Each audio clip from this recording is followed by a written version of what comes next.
નમસ્કાર વિદ્યાર્થી મિત્રો, ધ ગુરુકુલ યુથ ચેનલની અંદર આપનું સ્વાગત છે। આજે આપણે ધોરણ 10 ચેપ્ટર નંબર 13 આંકડાશાસ્ત્ર ગણિતની અંદર આપણે દાખલા નંબર સ્વાધ્યાય 13.1 નો 7મો જોઈશું।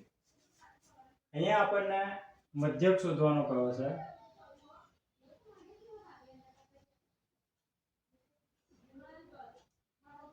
અહીંયા આપણને વર્ગ અંતરાલ આપ્યો છે 0.004 થી 0.00 થી 0.004 અને એની અંદર આવૃત્તિ પણ આપેલી છે 4।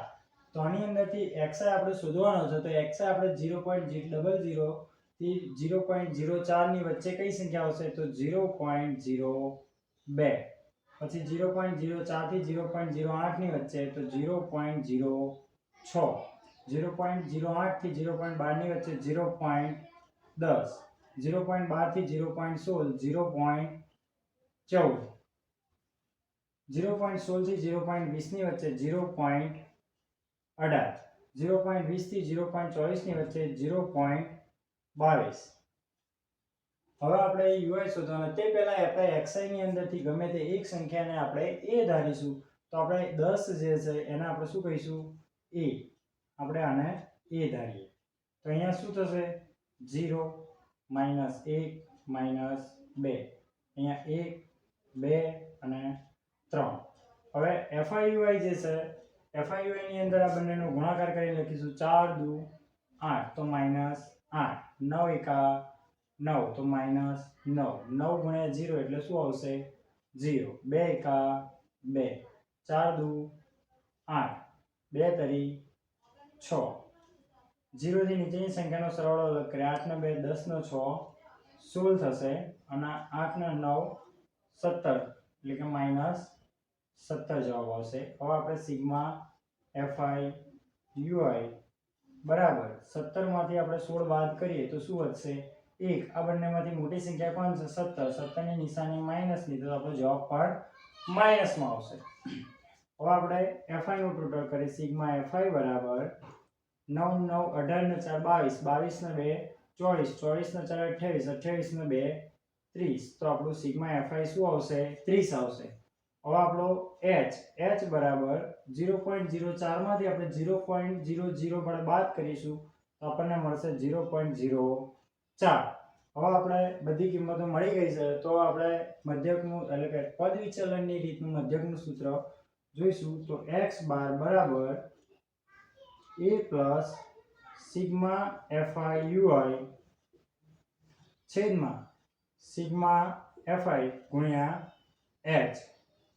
અહીંયા a ની કિંમત શું છે? તો 0.10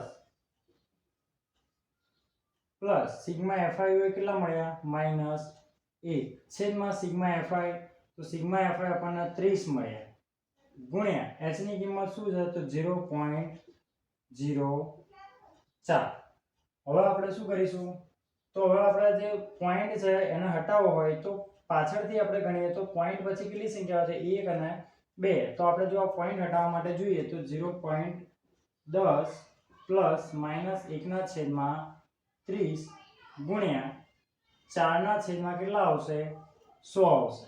અહીંયા આપણે છેદ ઉડાડવો હોય તો ઉડી શકાય। તો અહીંયા 25 ચોક 100 થાય તો 4 4 શું થશે? કટ થશે અને પછી જે વધ્યું આપણે આગળના સ્ટેપમાં જોઈ લઈએ। અહીંયા બરાબર 0.10 પછી પ્લસ -1 ના છેદમાં 30 ગુણ્યા 25 તો 25 તરી 75 એટલે આપણે જવાબ મળશે 750। હવે 750 હવે -1 એટલે આ જે છે એ બંને સંખ્યાનો આપણે ભાગાકાર કરવો પડશે। તો આપણે ભાગાકાર કરીએ 750। હવે જે છેદની સંખ્યા છે બહાર આવશે ને 1 અંદર જશે તો આનો ભાગાકાર કરવા માટે આપણે અહીંયા પાછળ જો સંખ્યા છે ને તો આપણે અહીંયા 0 મૂકીએ। તો અહીંયા 0 મૂકીશું તો અહીંયા શું મૂકવો પડશે? 0 પોઈન્ટ મૂકવો પડશે। હવે 750 ભાગ્યા 10 કરીએ પણ હજુ સંખ્યા નાની છે તો આપણે ફરી પાછો એક 0 મૂકીએ અને અહીંયા ઉપર શું મૂકવો પડશે? 0 મૂકવો પડશે। હજુ પણ જોઈએ તો 750 કરતા 100 નાના છે તો હજુ એક 0 મૂકવો પડશે। આપણે હજુ એક 0 મૂકીશું તો ઉપર પણ શું મૂકવું પડશે? 0 મૂકવો પડશે। હવે 750 એકા 750। હવે અહીંયા આપણને 0, અહીંયા આપણે 10 લઈએ તો 10 માંથી 5 જાય તો 5, અહીંયા 9 આવશે, 9 માંથી 7 જાય તો 2, અને અહીંયા 10 કો લીધો હશે એટલે ઉપર 0 હશે, 0 બસ. તો આપણે આટલા જવાબની જરૂર હતી 0.001. તો આપણે અહીંયા લખીએ કે 0.10 પ્લસ અને માઇનસ ભેગા થશે તો અહીંયા માઇનસ. આપણો જવાબ શું આવ્યો? 0.001.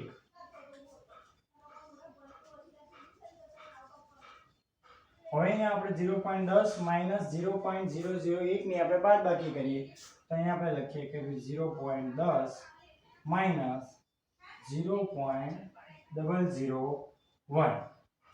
અહીંયા ઉપરની સાઈડ કશું નહીં તો આપણે એક 0 લગાવી દઈએ. બંનેની બાદબાકી કરીએ.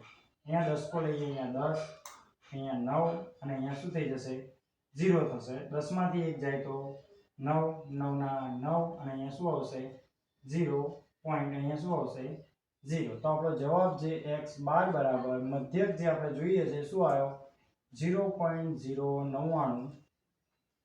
બરાબર, જે આપણો માંગેલ મધ્યક છે.